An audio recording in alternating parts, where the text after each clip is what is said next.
Hello, I'm Miss Rochelle. Welcome to the Hewitt Public Library Early Literacy Storytime.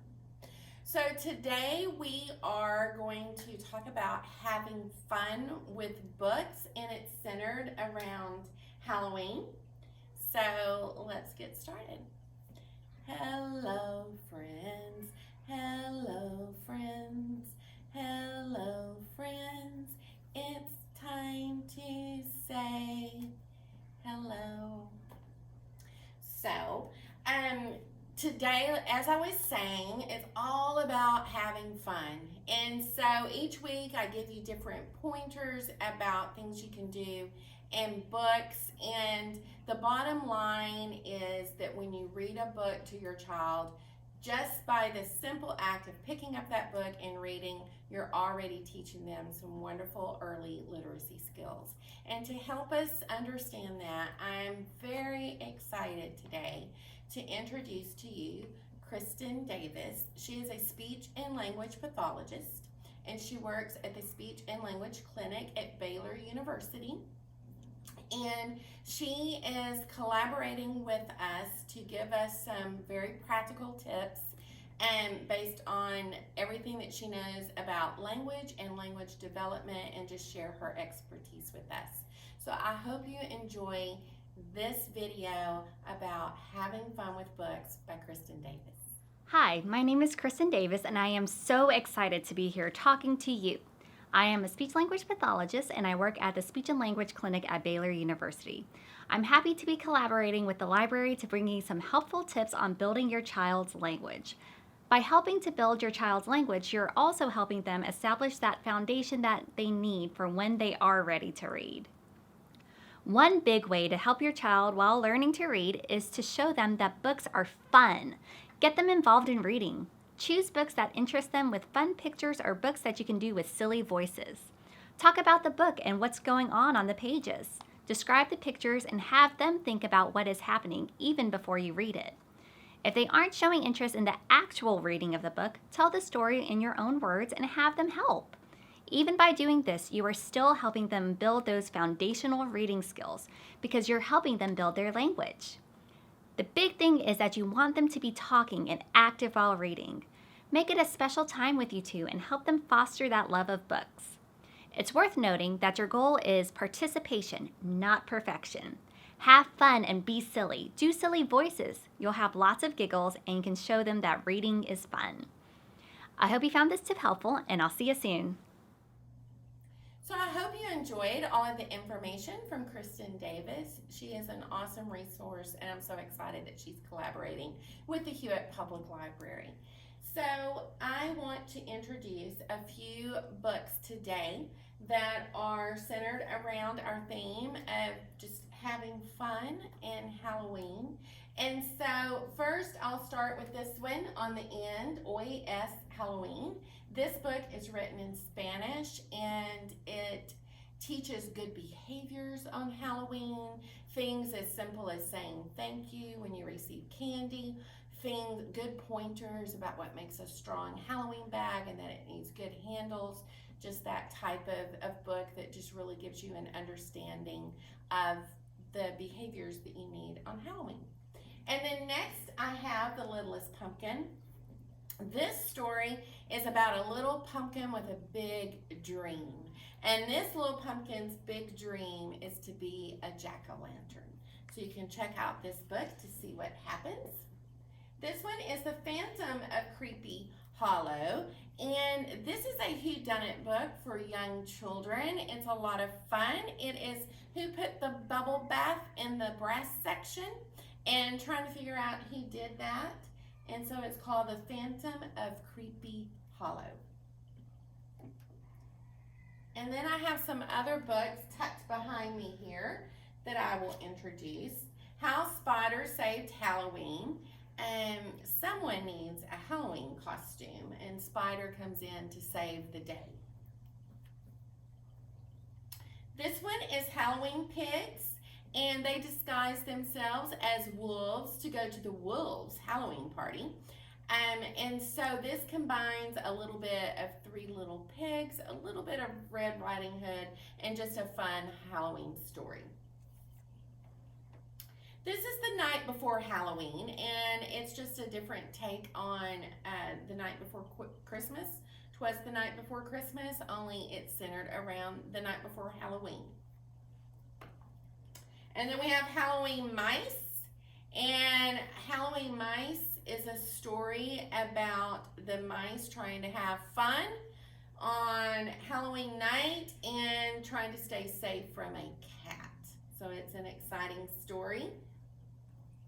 And then we have Beneath the Ghost Moon, and this is a twist on the tale of 'Twas the Night Before Christmas. And it has quite a bit of print on each page. So if your little one is getting to the point where they enjoy a bit more of a story, a bit more detail, then this may be the book for you.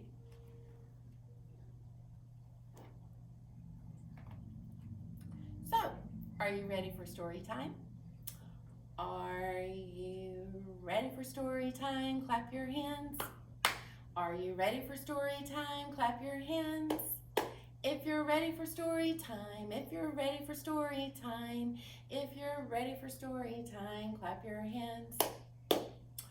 Are you ready for story time? Nod your head.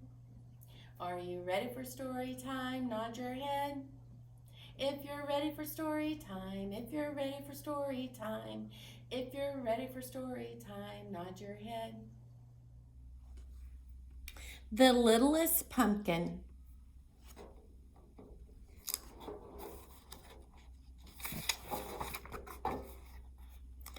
The Littlest Pumpkin by R.A. Herman, illustrated by Bettina Ogden.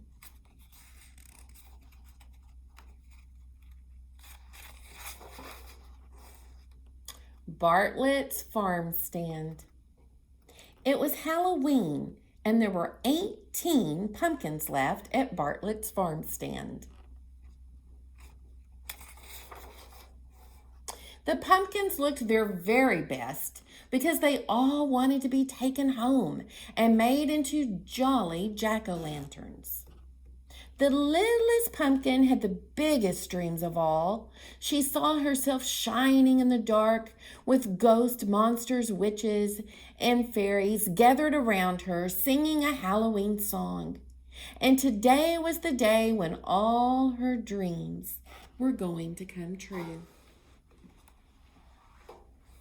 This is the littlest pumpkin, and she's dreaming of being a jack-o'-lantern. Maggie dropped by the stand on her way to school just as it was opening. "I want the biggest pumpkin you have for my class party," she said, looking at the pumpkins on display. She didn't even glance at the littlest pumpkin. The pumpkin Maggie chose was so big, Mr. Bartlett had to help her put it in her mother's car. Then the twins arrived. Jess wanted the roundest, fattest pumpkin. Jen wanted the tallest, skinniest pumpkin. They both knew exactly what they wanted their jack-o'-lanterns to look like. Later that morning, Mrs. Garland's class came to the farm stand to buy apples and pumpkins for their Halloween party. The littlest pumpkin was very excited when she saw all the children. Now certainly I will be chosen by someone and made into a jack-o'-lantern, she thought. But no one chose the littlest pumpkin. All day long, people came to the farm stand to buy pumpkins. Mr. Potter ran in to choose a pumpkin for his daughter, Katie. Poor Kate was home with the flu, but she had drawn pictures for her dad so she could see exactly what kind of pumpkin she wanted. Mr. Potter looked at every single pumpkin until he found the right one.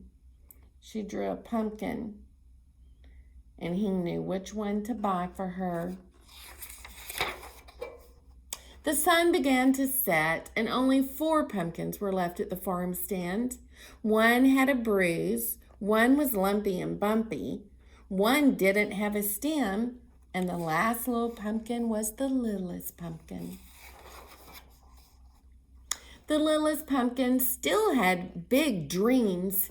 She would be a big jack-o'-lantern at a Halloween party. She would shine in the dark with ghosts, monsters, witches, and fairies gathered around her, singing a Halloween song.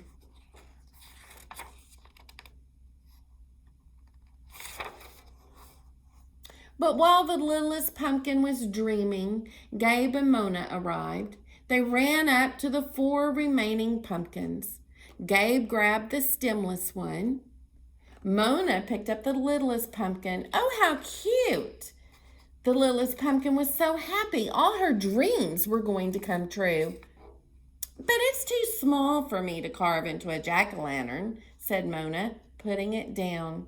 Then she picked up the lumpy, bumpy one instead. Soon it was dark, and the stars began to sparkle in the sky.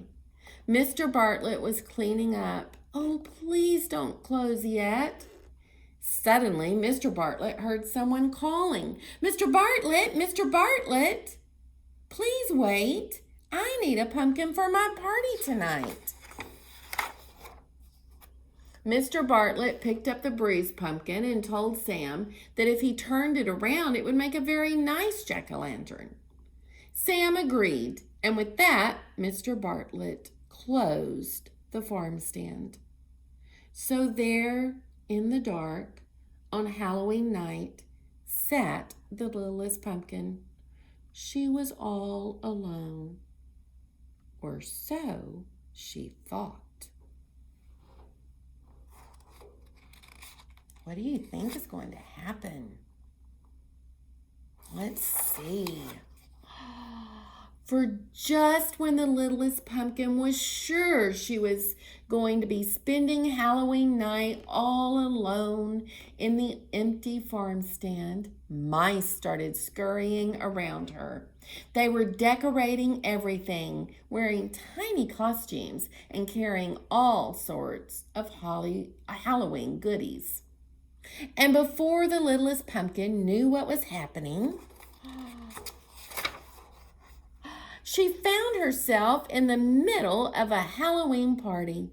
Mice dressed in costumes were bobbing for cranberries, playing pin the tail on the squirrel, and eating cheese and crumbs. Then, the best thing of all happened. The littlest pumpkin was turned into a jack-o'-lantern. She was shining in the dark with ghosts, monsters, witches, and fairies gathered around her singing a Halloween song. All her big dreams had come true on Halloween night.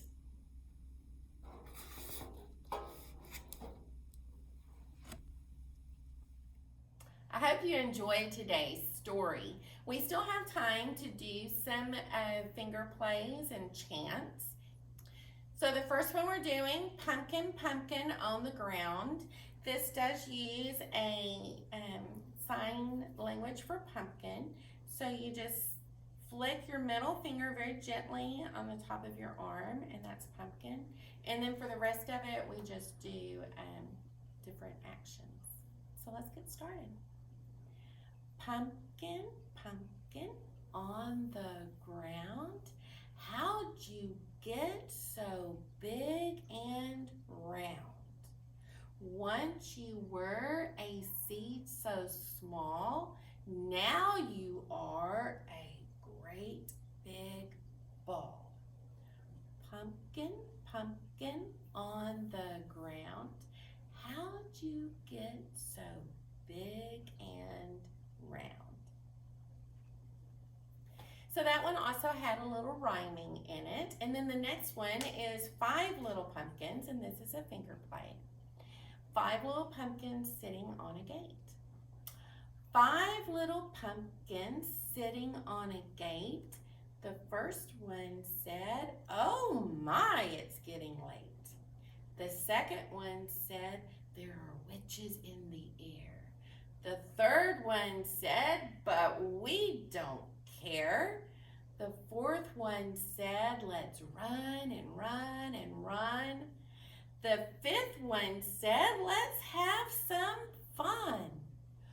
Woo went the wind and out went the lights.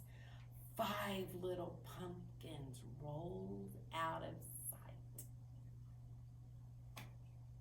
And then the last one we're doing is a pumpkin chant. And so you're going to clap your hands on your knees and clap your hands together. So here we go. Pumpkin, pumpkin, pumpkin bread. Pumpkin, pumpkin, pumpkin head. Pumpkin, pumpkin, pumpkin pie. Pumpkin, pumpkin, pumpkin eye. Pumpkin, pumpkin, pumpkin cake. Pumpkin, pumpkin, pumpkin shake. Pumpkin, pumpkin, pumpkin stew. Pumpkin, pumpkin, pumpkin boo. So that's it for today's story time. I hope you enjoyed it, and we'll see you next time. Goodbye, friends.